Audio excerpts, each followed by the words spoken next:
Yo, what is good? Sa video ngang ito ay pag-uusapan natin ang part 2 ng 7 hindi ka panipaniwalang mistakes at errors na siguradong hindi mo nga napansin sa Naruto anime at manga series. Pakipindot nga saglit ng like, then atin na ngang simulan. Number 7, Sasuke Acrobatics. Nangyari nga ito guys sa Naruto Part 1 sa kalagitnaan nga ng Chunin exams. Sa part nga na kung saan in-infiltrate nga ni Orochimaru ang Chunin exam para sa goal nga na malagyan ng curse mark itong si Sasuke Uchiha. Solid nga yung labanan na ito guys para sa akin, 9 out of 10. Maganda yung choreography ng taijutsu at animation. Ang problema nga lang ay may isang moment dito at ilang frames na kung saan makikita nga natin si Sasuke at mapapatanong ka na lang talaga kung anong nangyari. Bakit tagilid yung ulo mo, idol? Well, isa nga itong animation mistake. Dala siguro ng tight deadlines, kaya kinailangan nga nilang madaliin yung ilang frames para dito. Number 6, Obito Scar Reversed. Sa flashbacks nga na kung saan ikinwento sa atin kung paano nakasurvive at nabuhay si Obito matapos madurog ang kalahati ng kanyang upper body. Makikita nga natin dito yung bedridden na si Obito matapos siyang i-rescue ni Madara.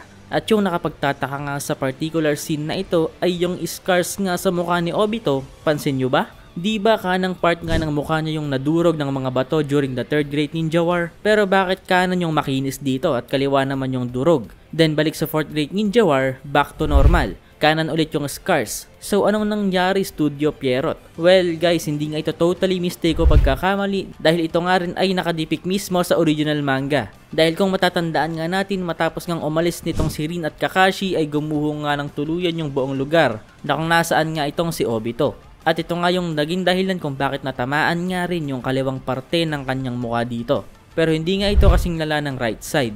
At temporary nga lang yung peklat na ito guys at bumalik din ito sa normal after some time. Kaya nga sa 4th Great Ninja War ay makinis na ulit yung left side ng mukha ni Obito. Pero mali pa rin nga ito guys sa side ng animators dahil parang gusto nga nilang ipakita sa atin na ito nga talaga yung main scar. Kumbaga siguro ay nalito rin yung animators dito at nagkaroon siguro ng miscommunication. Baka inakala nila na yung nasa manga nga ay yung main scar. Well, in reality ito nga yung temporary scar. Mas malupit nga itong number 5, Kakashi na walang Sharingan. Isa nga itong pagkakamali na siguradong marami sa atin ang hindi nakapansin dahil sa sobrang hype. Sa isang episode nga na kung saan itong Team 7 nga ay sinusubukang alamin kung ano yung itsura ni Kakashi nang walang suot na mask, ay makikita nga natin dito na nagpanggap nga si Kakashi bilang isang photographer. Ito nga yung episode na kung saan nag-face reveal nga itong si Kakashi kung matatandaan nyo. Umuwi nga siya dito sa bahay niya. Dito nga niya sinimulang alisin yung kanyang wig, makeup at contact lenses. At dito nga natin nakita yung face reveal dito ni Kakashi.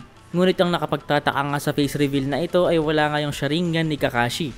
At ito nga guys yung animation mistake dito. Dahil sa puntong ito nga ng storya ay may Sharingan pa dapat si Kakashi at hindi pa nga tapos ang 4th Great Ninja War. At bata pa nga sila Naruto dito guys. At alam naman natin na ang Sharingan nga ni Kakashi ay never na de-deactivate. Dahil hindi nga siya isang Uchiha na may kakayahan nga na i-deactivate ang Sharingan. Na dahilan nga rin kung bakit lagi itong may cover o may takip. Para itago ito at hindi rin maubos yung kanyang chakra. Well, hindi naman ito big deal at wala naman tayong pakialam. Pero may ilan pa rin talaga na nakapansin ng pagkakamali na ito. Maangas nga rin itong number 4, Mangekyo Sharingan Tsukuyomi. Ang mistake nga na ito guys ay nangyari nga sa original Naruto series. Nung time na dumalaw nga si Kisame at Itachi sa Konoha. At sa labanan nga na naganap dito, nakita nga natin na ginamit nga ni Itachi ang Tsukuyomi against kay Kakashi.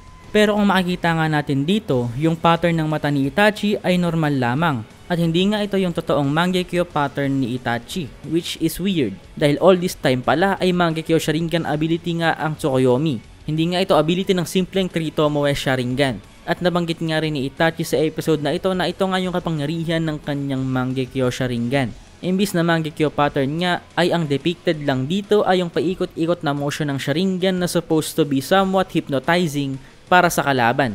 Kahit tayong mga fans nga ay hindi rin sure hanggang ngayon sigurado. Akala nga natin na hindi parte ng Mangekyo itong Tsukuyomi. Sadyang special genjutsu lang ni Itachi. Pero ito nga ay isang pagkakamali na nagsimula nga sa manga pa lang. Ang dahilan nga ni Kishimoto ay dahil sa panahon nga na ito ay wala pa siyang idea kung ano yung magiging design ng Mangekyo Sharingan ni Itachi. Kaya ang naging ending nga ay naging Tritomoe pattern na lang ito at tinawag pa ring Mangekyo Sharingan. So dito na nga tayo papasok sa top 3. Pero bago nga natin pag-usapan yung natitirang tatlo, ipapakilala ko nga muna sa inyo saglit ang X-World. Sa larong ito nga ay pwede kang kumita ng pera kahit hindi ka naglalabas ni pisong butas mula sa iyong bulsa. Tignan mo na lang kung gaano kala yung kinikita ng mga tao na to. At hindi nga ito online casino guys. By playing casual games tulad nitong Escape King, ay mabibigyan ka nga ng rewards na tinatawag ng Build at World tokens. Kailangan nga lang ay mamili ka dito sa maraming taguan. At kapag dumating nga yung serial killer at hindi nga pinasok yung room na iyong napili, ay mananalo ka nga ng Build or World tokens na pwede mo nga i-convert into real money through GCash at iba pang payment methods. Sobrang simple nga din at mabilis lang ang process ng pag-withdraw ng pera dito. At kung makikita mo ay sobrang daming beses ko na nga itong ginawa. Maglalaro ka lang at maglilibang, kikita ka pa. Paunahan na lang ito guys. Ito nga pala yung gift code na naglalaman nga ng libreng 30 to 300 pesos worth of tokens na pwede nyo nga gamitin or i-withdraw. Ano pang hinihintay nyo? Dali na. Nasa description nga ang download link. Nakapin din yan sa comment section.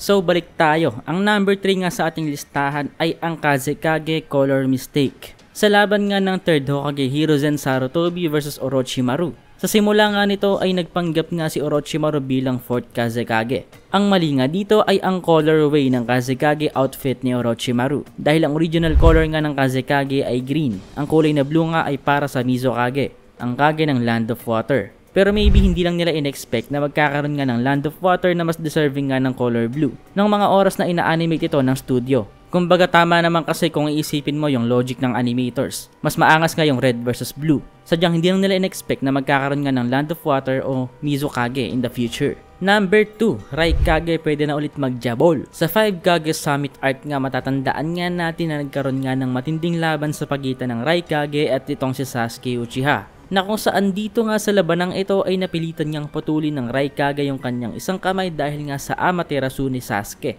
Ang nakapagtataka nga dito ay yung manga panel na kung saan sa laban nga ng 5 Kages against Madara ay makikita nga natin dito na bumalik nga ang kaliwang kamay ng Raikage. Which is isang pagkakamali nga siguro dito sa animators or manga illustrators. Siguro nga ay meron din talaga silang deadlines na kailangang abutin. Kaya minsan ay nakakalimutan na nga nila yung maliliit na detalye at corrections na kailangang gawin. Moving on sa number 1 sa ating listahan. Ito nga ang Rinnegan colors na kakaiba. Sa mga pinakaunang appearance nga ni Pain, makikita nga natin na yung Rinnegan niya dito ay hindi katulad ng tunay na kulay ng Rinnegan. Iba-iba nga ang naging kulay nito. Pero bakit nga ba ito nangyari? Dahil kung titignan nga natin ay parang walang masyadong detail dito. Parang nagkaroon ng eye pattern. Pero walang texture at walang depth. At plain lang yung color. Well, nangyari nga yun dahil hindi nga alam ng animators kung anong kulay yung dapat nilang ilagay sa Rinnegan. Dahil at this point nga ay hindi pa nga nakakapag-decide si Kishimoto kung ano yung magiging tunay na itsura ng Rinnegan sa manga. Kaya itong mga animators nga ay mukhang inisip na lang na bahala na. Basta matapos na lang yung episodes in deadline. At dyan nga nagtatapos ang part 2 ng series na ito. So guys, ginawa ko tong video na ito hindi sa purpose na i-condena at i-bash ang animators at illustrators ng manga at anime. Ito lang yung mga bagay na siguradong hindi mo napansin na mali pala. Well, normal naman magkamali kahit ako nagkakamali dito. Lalo na pagdating sa editing, makikita nyo naman minsan, diba? So yun, kita kits. Bye-bye.